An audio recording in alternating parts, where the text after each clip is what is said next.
Anyone can have a holy shit bad day, but usually it's the idiot savants that bring it upon themselves. However, at times, even genius falls prey to misfortune. Audi lost last year's Le Mans after 9 straight wins. And yes, I'm counting the 2003 Audi-powered Bentley P1. Valentino Rossi, 9-time champion and bike genius, high-side crashed his MotoGP Yamaha. Bad days come with reasons. We'll discuss Audi as part of this week's Shakedown, a preview of the Le Mans 24-hour race. For Rossi, he was thrown by a cold rear tire. The Bridgestones usually take 2 to 3 laps to come up to temperature, when conditions are normal. But at Mugello, it was cold. Plus, Rossi had slowed by 9 seconds a lap, so as not to show rookie phenom Hector Barbera the fast line. It all caused Rossi's tires to stay cold. So when Valentino got back on it, he went from being Il Dottore to seeing, you get it.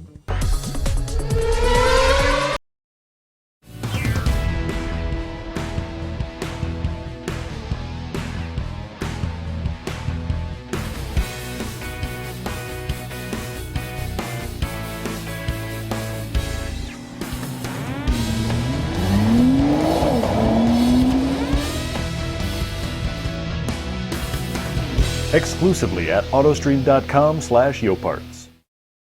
Le départ a été donné depuis plus de 3 minutes.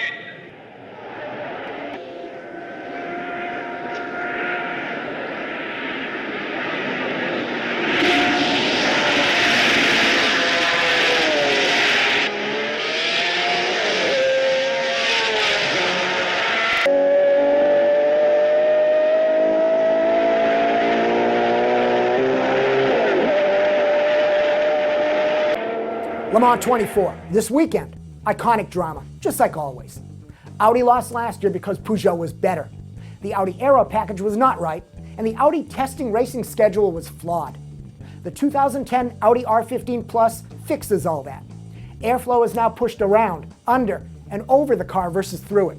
Better aero efficiency, like the subtle rear wing shape that Aston Martin already thinks is illegal.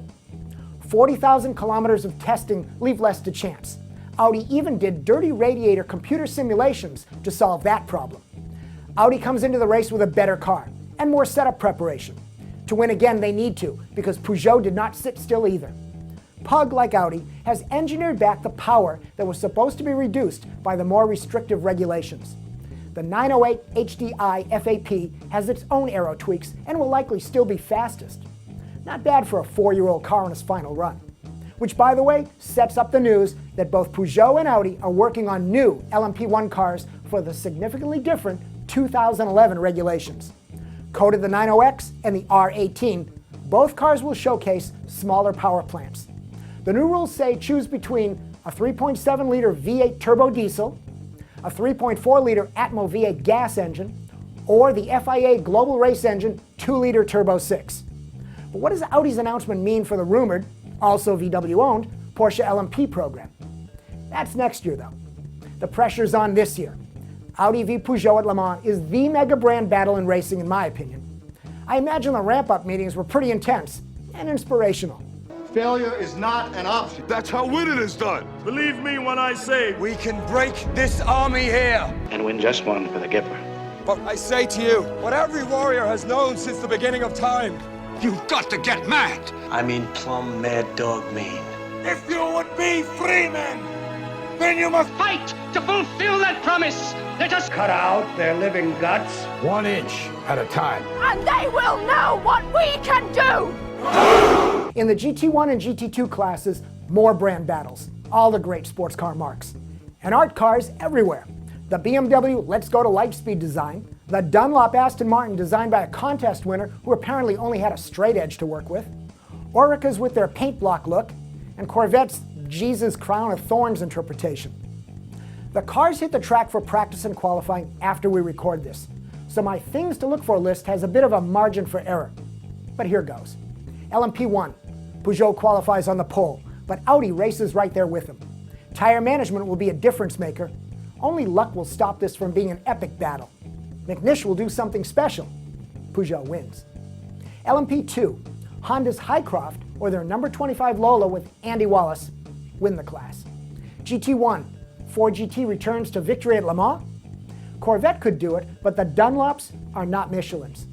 Aston's driver lineup maybe makes them the real class winner. GT2.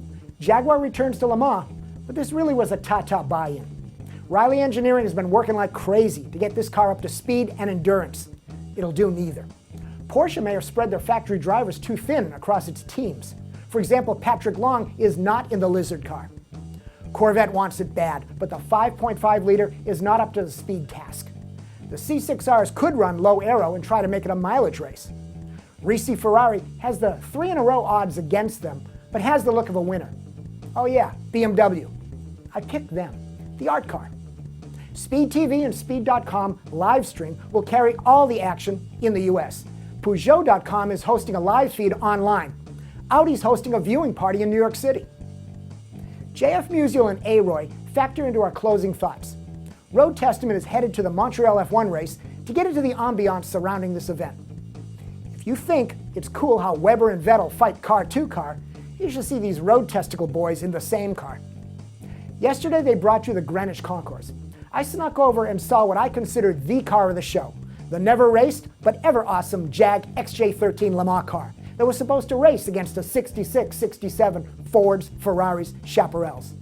13 started the V12 Jag Power Story and holds the unofficial crown for sexy race car shape. Google up the backstory. Enjoy the sights and sounds. But before you do, Shakedown now has its own YouTube homepage, youtube.com/shakedown. Episodes get posted there a few hours earlier than here at Fastlane Daily. Please subscribe. Make sure you do. See you there. I have no idea what we're talking about, JF.